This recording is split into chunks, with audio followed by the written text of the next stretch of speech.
talagang yelo yan, galing sa bundok.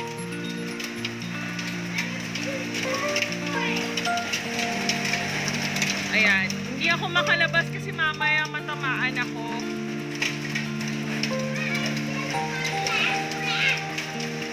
Yan, ice mismo yan. Kanina mas malalaking ice pa yung bumababa. I don't know kung talaga bang ganito dito sa Rocky. Pero sabi nila before, normal lang naman daw umulan ng yelo. Pero hindi siya malalaki. But this time sobrang malalaki siya. Parang mga ice cube yung laki niya. Yan. Pero kanina yon, ngayon medyo maliliit na yung yelo niya. So, ayan, lahat sila naglabasan na rin. Yung husband ko, pinasok na sa garahe yung sasakyan.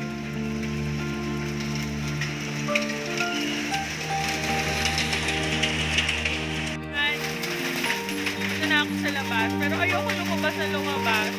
Ayan o, ice mismo yan.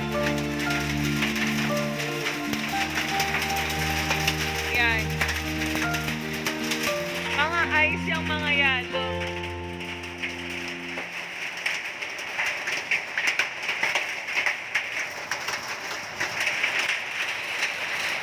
Ay, gusto. Takot ako matamaan.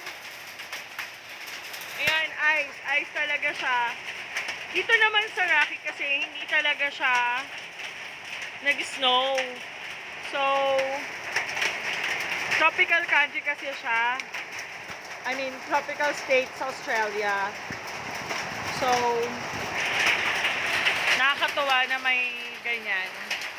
Pero, wag naman sana sobrang laki. Kanina as in sobrang laki. Diba? Para walang nangyari. Diba? Walang nangyaring pag-uulan ng mga yellow. Ang galing nun. Ang bilis.